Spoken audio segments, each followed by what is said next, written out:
Coco Gauff Alexandra Eala standing on business in the capital of Italy. As always, this video is brought to you via the doctrine of fair use, the fair dealing, and the digital millennium bag. Does anyone know how this pairing came to be? Was it suggested? Did Coco reach out to Alexandra? Did she reach out to Coco? Because I thought this was an amazing pairing. That's right, guys. You have one of my top teen prospects, three-time Junior Slam champion, and Coco's made several Junior Slam finals on the lower level as well, winning a couple of them, as well as the Orange Bowl, as well as the #1 ranked player in the world. Coco Gauff is amazing. Alexandra is amazing. And listen, guys, the tennis world went crazy when Eala defeated Iga Swiatek. And by the way, Iga Swiatek eliminated from Rome the sixth time in the Open era where the defending champion did not make the round of 16. That is pretty darn interesting. However, guys, back to this matchup here, taking on two amazing opponents across the net. That's right, guys, Stoller and Panova. Now, both of these ladies have a very high ranking, and we all know, of course, Coco, former doubles #1 ranked player in the world. Now, I just felt from the start, Coco and Alexandra were just too strong, too fast. This was an amazing play here where Coco defended with her forehand from the baseline. She would end up coming forward and winning this point all by herself.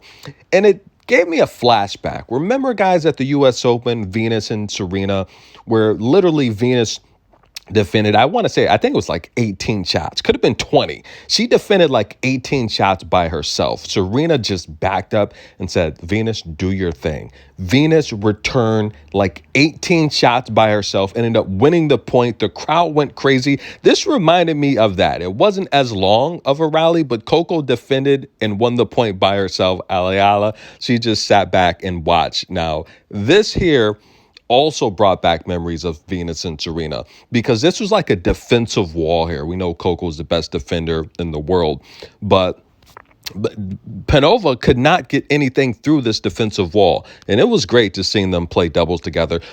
Coco served well. Alexandra served well. They literally got 90% of their first serves in play. They won about 80% of their first serves for most of the match. They won 100% of their second serves for this match.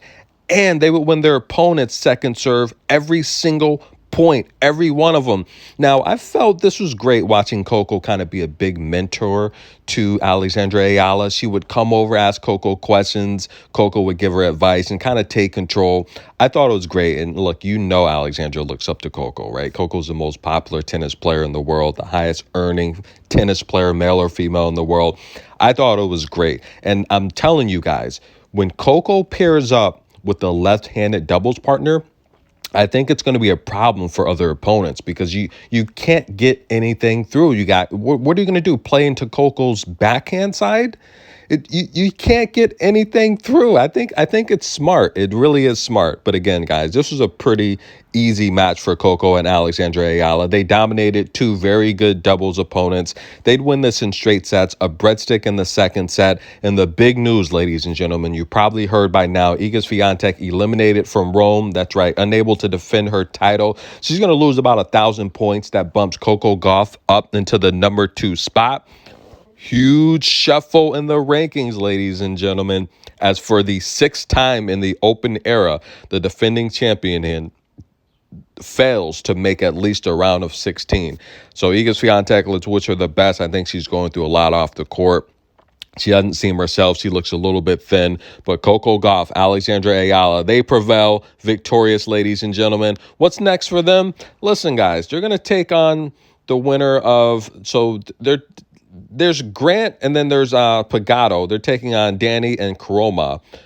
Those are the 7 seed, Danny and Kroma. We're going to see if they can defeat Grant and Pagano. That's going to be a pretty good match. I also think Coco and Eala will win that as well. But that could set up what we want to see. Either a showdown with Sara Errani and Jasmine Paolini, Ciao Bella, a.k.a. Little Italy, or Leylah Fernandez and Yulia Putintseva. That will be a showdown in the quarterfinal. That's what everyone wants to see. On the single side of things, let's talk Coco Gauff for a little bit here, guys. That big win yesterday over Victoria Boku, right? Again, she's going to be on my top teen prospects list next year. She's made a couple doubles finals as runner-ups. But listen, guys, Coco Gauff, she's going to take on Magda Lanette next, right? That's going to be the rematch. Now, the head-to-head, Coco owns 2-1. A shocking defeat in Miami. We didn't expect that or see that coming. But Lanette said, look, she said Coco's not an easy out. She said pretty much she wanted to just improve, play hard, and stay confident. And, she felt that if she stayed confident and played her best tennis, she could possibly win. She took out the Greek goddess in 3. But I do think Coco, having played Victoria, a lot more fast and athletic. Now, Lanette is athletic as well, but she's more of a longer rally player these days, where she likes to mix in the short ball, where I think Coco's going to be prepared for that, having played against Victoria, who was very explosive. Coco now 20-7 on the year, turned things around pretty darn quickly. The world's ranked number 2. Lanette 13-10 on the year. Now, Lanette has been pretty hot, guys. She's won 7 of her last 10. The same with Coco, but she's beat some pretty good names. Again, she's beat Alexandrova, Anastasia Pavlyuchenkova. She's beat Peyton Stearns and the Greek goddess. So we're going to see if she can tie that head-to-head up against Coco 2-2. Personally, I don't think so, ladies and gentlemen. Coco Gauff Alexandra Eala standing on business. More tennis coverage to come. See you guys soon.